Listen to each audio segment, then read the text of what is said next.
The presidential candidates of the ruling All Progressives Congress, Bola Tinubu, and his counterparts are the People's Democratic Party. Atiku-Abubakar have released some guidance on their economic agenda to be expected if either of them becomes Nigeria's next chief executive officer.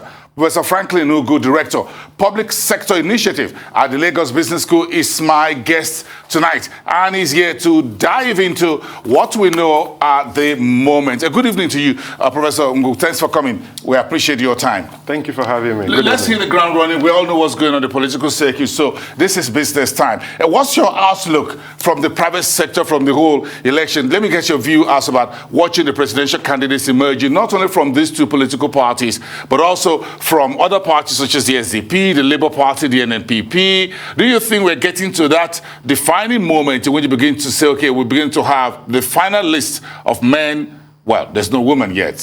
Who could be the next president? Yes, we are getting there, but for the private sector, is that of a hesitant hope, cautious hope in terms of what we've heard, in terms of what we're expecting.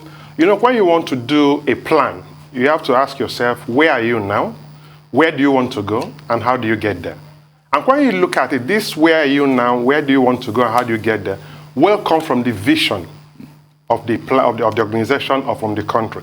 So what the private sector is expecting is we want more clarity in terms of the vision of these presidential candidates, in terms of what kind of country do they want us to be, what kind of Nigeria are they even thinking, and then we can now ask, where are we? There are a few things we know. Yeah. The People's Democratic Party had been in power for 16 years. The APC had been in power for 7, going to 8 years. So we have an idea of what these two political parties stand for. We have an idea, but of course, you know, we are now having different presidential candidates. So, and of course, you know, the leader of a party, the leader of a country, his vision might be different from the previous leaders. So even though we know what APC stands for, even though we are not even very sure what the party stands for, actually, particularly APC and PDP. So even though we know what they've done in the last 7 years for APC, in the last 16 years for PDP, but we're now having 2 new leaders for these parties. Okay. So it's important for them to clearly tell us their vision for the country, what kind of country do we want, and then we can now start interrogating in terms of what would they for the So let's start in I'm going to go a little bit, I like alphabetical order. So if I say Atiku-Tinubu, as the case may be, not in any order of preference for anyone out there. So if we begin to look at this, Atiku, because he's been a former vice president, he was the chairman of the NCP, and all that, he's promised that he's going to be a private sector person in terms of he was going to put a private sector in the driving seat of his administration if he gets elected. He says it's going to break government monopoly across all the key sectors: roads, rails, refineries, ports, everywhere. They will reposition the public sector on core responsibilities, have what they call legal framework for rapid economic and social development, wants to do what they call a market-driven economy. Does that sound like music to your ears? No, it is encouraging, but the issue is not what he wants to do. The issue is how he wants to do it. So as I said, it's not really about saying you're going to privatize, you're going to liberalize. Those are very, very good intentions, good plans, but how he will do it. I was expecting him also to talk about the structure of governance we have. Can he help him to really liberalize? Can he help him to really open up the market? So these are the fundamental things that needs to be done to actually help us to achieve this privatization, liberalization. And just 1 minute. And also remember that during the Obasanjo's regime, and Atiku was the vice president, we had privatization, we had liberalization. So we need to find out how did that one work? What are the results? What are the outcomes? Did it really work well? What are the learning outcomes from it? How can we use it to improve in terms of what he wants to do now? So that we'll be sure that it's not just about liberalizing, it's not just about privatizing, but will they have the intended impact that we expect, particularly from the private sector? Okay, if you delve into very quickly, I will come back to a bit of this in more details as far as Bola Tinubu of the APC is concerned. He says his vision for Nigeria is to have what you call a decentralized police, create more jobs, ensure 12% GDP annual growth on an annual basis during his first 4 terms in office, and he wants to do a couple of other things. He's speaking about creating 6 new regional economic development agencies to go back to sort of what we had around independence and launch what you call major public works program in terms of infrastructure, build an efficient, fast-growing, well-diversified economy. He wants to deregulate the oil market within the country, wants to build more facilities for us to store petrol and things like that. So one part of this looks very workable to you? As the same, very commendable, very good. But the issue is, how will you do it? So let me talk about the issue of decentralizing certain things. So you want to have state police. So it's very good. But it means that the security, having good security does not depend on only police alone. And the question is that if you just have state police, what are the other things you're going to open up? What are the other things you're going to move away from the federal control to the state control? So you can have, so if I compare Bola Tinubu's manifesto with Atiku's own, it seems that Atiku seems to be asking the private sector, you will drive everything. While Bola Tinubu is saying there's going to be a hybrid, whereby the government will control some, the private sector will control some. Yes. But what is more important is, how will this work? What structure of governance will deliver this? Are we going to use the same structure of governance that we've used for over 20 years of democracy in Nigeria to have the same outcome? Or is it going to be a different structure of governance to have a different outcome? My assessment is that if we continue with the structure of governance that we have now, whether it is Bola Tinubu, whether it is Atiku Abubakar, whether it is P2B, whether it is any other presidential candidate, it will be difficult to achieve unless and until when we sit back and ask ourselves, this structure that we are using, can it really deliver? And also, mind you, for the 2 candidates we've heard and other candidates, they've not told us how they are going to work with state governments to deliver this. So they keep saying, we are going to build road, we're going to build hospital, we're going to do this. Are they going to build it in a place that is not called a state in Nigeria? So anywhere you're going to build is controlled by a governor. There is a state governor, there's a local government chairman. So what the question then is, what framework are they going to use to collaborate with the state and local government to really move Nigeria forward? So it's not like, are they going to do it all in Abuja, that is federal capital territory, or is it going to be in different regions? As you see from the documents, it will be with the states, with the local government, different regions. So what is the framework for this collaboration, and what structure of governance will deliver this outcome? Is that the structure of governance has been a problem for the private sector? What exactly is it that the private sector is really worried about? The private sector is worried about so many things. The private sector is worried about the fiscal policies of the federal government. The private sector is worried about the monetary policy of the federal government. The private sector is worried about the supply side policy of the federal government. The private sector is worried about the way all these different structures of governance can deliver the dividends of democracy and allow the private sector to really blossom. So based on these issues, Lagos Business School and other private sector leaders are planning to invite some of these presidential candidates to a debate to really tell us clearly how they will deliver some of these issues for the people. The private sector wants to open up, they want to do well. But of course, you know, a typical example, you want to do something in Nigeria, in state waters. You must get power and approval from Abuja. You want to do something railway, you can't do it until Abuja gives you permission. So the question is that if you want to do railway, if you want to do certain things, how will the federal government, how will the presidential candidates collaborate with the National Assembly and devolve and remove some of these obstacles to private sector development and allow the private sector to really blossom? And the public sector, the government, can now take a backseat and allow the private sector to really do what they're supposed to do. Okay, we'll do a bit of a more drill down when we come back. Professor Franklin Ngwu of the Lagos Business School will be right back. Everyone, stand by. The conversation continues in just a minute.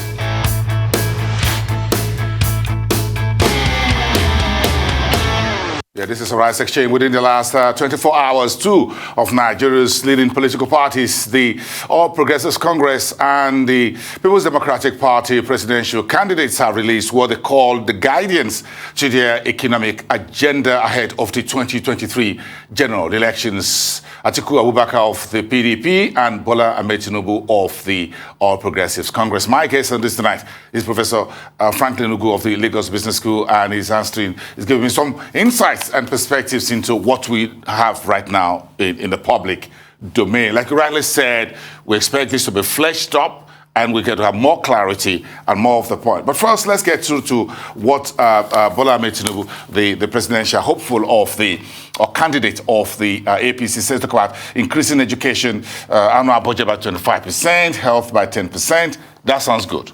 That sounds very good. But remember that last year, even in the last 3-4 years, education has already received about 7%. So the question is, where will you get the money to move it to 25%? From 7%. From 7% to 25%. Health has received just below 5% of the budget. How are you going to get the money to move it to 10%? And remember also that we are using almost 90% of our revenue to service debt, and the debts are going up. So the question is, it's possible, but it requires diligent, determined, and committed reallocation of resources. And also, as I keep emphasizing, the health, the education, are they the responsibility of the federal government? Are they the responsibility of the state? Primary, secondary education are supposed to be on the concurrent list. So why is the federal government interested and like the feeding in terms of that? You believe the government at the center is overburdened? Exactly. I believe whether it was under the APC or under the PDP. Or the PDP. I believe that the federal government, by any of the leaders, any of the political parties, can clearly tell Nigerians what they are going to do by looking at the exclusive list and looking at the concurrent list, and also looking at the residual list controlled by the local government, and saying the federal government cannot continue to borrow and doing certain things they cannot even do. And now say, okay, the states, these are your responsibilities, like education, primary and secondary education, and the health also for the state. And the federal government should focus on things that they can do.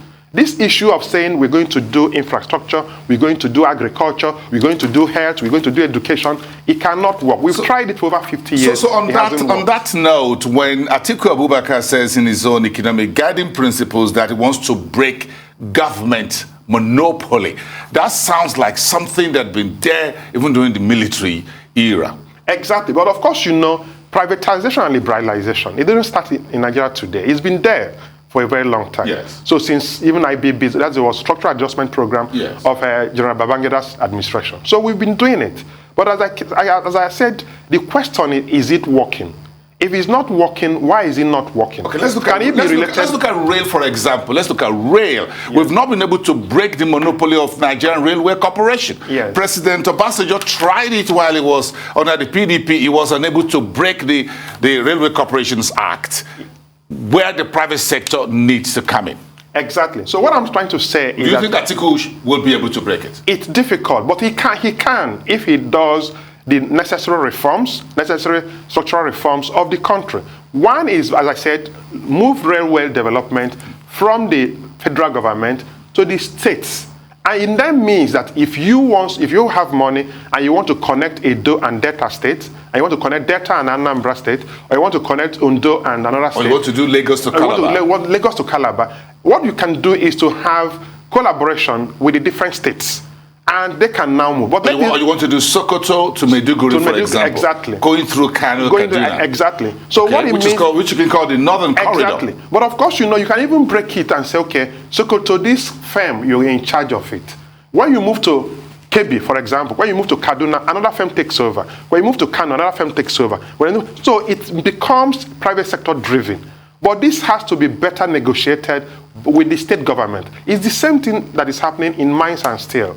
That is an industry, that is a sector that can actually outperform the oil and gas sector. But it cannot, because you want to do some mining in Zamfara, you have to go to Abuja. You want to do mining in Enugu, you have to go to Abuja. You want to do mining in Ebonyi, you have to go to Abuja. In Ondo, you have to go to Abuja. But if this, you can even confirm from Minister of Mines and Steel, the state government and the communities more or less are not too comfortable with the control of the mining sector by the federal government. So when you break up this, it means that you can now, once you see something in Edo State, you can go and speak to Governor Obaseki and say, I want to do this. I mean that if once he gives you approval, it will be easy, it is in his domain, it will be easy for you to achieve it. Interesting, I'm going to stick a little bit with Atiku Abubakar just a few seconds, because he says he's going to reposition the public sector on their core responsibilities. And if there's going to be government interventions, it's going to be judicious and responsible. He believes, based on this, and I interpret this to mean that he believes that the government is intervening in too many areas where the government needs to get out of the way and let the private sector do it. I agree. The federal government is into so many things. So if Atiku Abubakar can't do it, we will be clapping for him if he becomes the president. But as I was expecting more clarity in terms of how he's going to do it.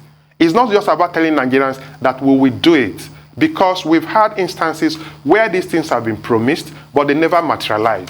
So the question that we would have expected him to say, okay, X, Y, Z will move to this, A, B, C will stay with this. We've been saying that it is also important for you to start looking at Nigeria, just like when you look at Brother Tinubu's manifesto. Yeah. He's saying that he's going to create regional economic development agencies. Six, exactly. Across each. So like you have the Northern Nigerian Development Commission? Yes. So you find out that most of them are agreeing to the need to restructure or to reform the structure of governance, but they're doing it by half, by not coming out clearly to say, this is what we want to do. So if you want to say we want to create state police, what of other factors that are going to enhance and to support the functioning of the state police? If you want to say you want to break the railway, what are the other factors that will help you to make the railway to function? If you say that you want to break maybe monopoly, you want to sell all the government properties, and how are you going to do it? Who will buy it? Or how will it be reformed? How will it be managed? So these are factors that we need more clarification, more details in terms of how it will happen. The private sector is willing and happy to collaborate with any of the presidential candidates, whether it's APC, PDP, Labour, any of the candidates, that will deliver to allow Nigerian economy to blossom, so that we can create jobs, so that insecurity will reduce, so that poverty will reduce, and so that Nigeria can truly become the giant of Africa. In terms of further details you would like to have, in terms of what Bola Ahmed Tinubu talked about, is launching major public works program. Again, all of this he spoke about creating more jobs, 12% GDP over a 4-year period. So if he becomes the president, June 2023, he's promising 12% GDP over a 4-year period.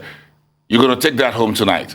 It's encouraging, it's very ambitious, very optimistic, but of course, you know, we're operating at about 2.17% at the moment. 2.7? 2.7. So the question is, how will you move from 2.7 to 12% in 1 year?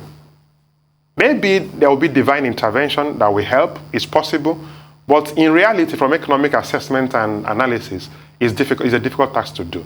And also remember, in terms of public works and all that, where will we get the money to do that? We're already borrowing, and IMF, World Bank, local agencies, local individuals are already telling us and warning us that we should be careful with the kind of borrowing that we are doing. So the question is, where will the money come from to do all these things? So whether it is, do you think if Atiku Abubakar and his party gets elected, do you think by breaking the monopoly of government in road, raid, refineries and all of that will provide some money? Or you think we need to prune down the agencies, dust off the Orosanye's report? Do you think either of these candidates, these two frontliners, can get those things done? I believe that the cost of governance in Nigeria is too much. And that's why we've been saying that it is important to look at the structure of governance. So whether it's a PDP, APC, Labour, APGA, Kwankwaso's party, any of the parties that wins the presidency, they must sit back and tell Nigerians that we need to reduce the cost of governance. As I said, if we continue with what we have, there is no way this, of course, remember in 2019, 2015, 2010, 2007, 2011, we had these promises. But the question you have to ask yourself is, has poverty reduced? Has unemployment gone up? Has insecurity improved? What of inflation? What are the monetary policies? Have they worked? The answer is as good as mine.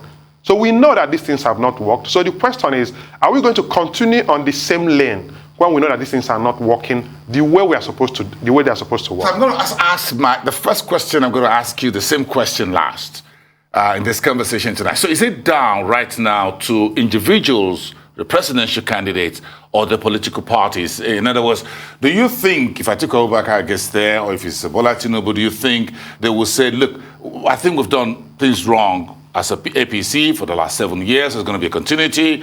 Or Atiku Abubakar is going to say, okay, I think I've learned from the fault lines of the PDP over a 16-year period. We're going to turn a new leaf.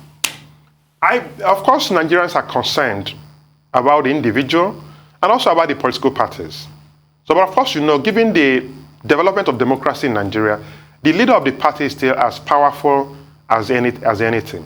So Nigerians are concerned and saying, who is that individual who will be able, boldly, committedly, and patriotically to say Nigeria needs to move forward? And then tell Nigerians how they're going to, I keep emphasizing, how they're going to collaborate, engage the state governors, local government, the different tiers of government, to ensure that the promises are delivered, particularly on the structure of governance, particularly on the revenue, particularly on employees. Between Atiku Abubakar and Bola Ahmed Tinubu of the APC, both of them sounds like private sector individuals. Both of them have tasted power before at the federal level, and at the state level, a state as big as Lagos, which is big enough to be a federal republic on its own, if you look at the African continent and many other parts of the world in Europe. But do you think these individuals, as it were, and their parties, do you think they have what it takes right now to get there? Or do you think some folks are talking about a third first? Perhaps there should be a third voice in this entire conversation. I think given the way Nigeria has gone, there's a development, there's the challenge that we have, I think we even need a third force and a fourth force. Because we've been with PDP for some time, we've been with APC now. So I'm not saying that they haven't made any progress in terms of achievement, but Nigeria expects better, and Nigerians expect more. Nigerians expect a political party that will clearly reduce unemployment, reduce poverty, reduce insecurity, improve business development so that the private sector can develop very, very well. So it's not about, so the individual is very, very important, but the party is also very important as well. So it's a combination of the two. And Nigerians are asking, no matter where the person will come from, once it's an individual that we can trust, that we believe, that has capacity to deliver some of these things, Nigerians, I'm sure, will vote for the person. So the individual is important, but the party is also equally very, very important. How do you think the private sector will vote next year?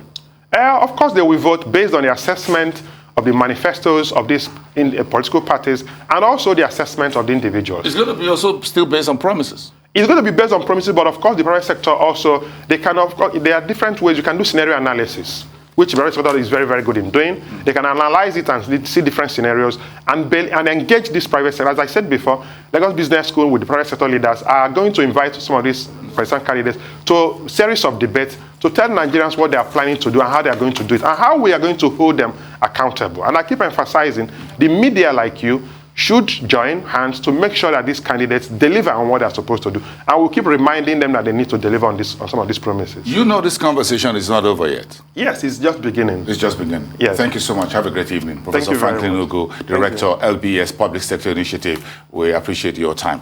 Do hydrate.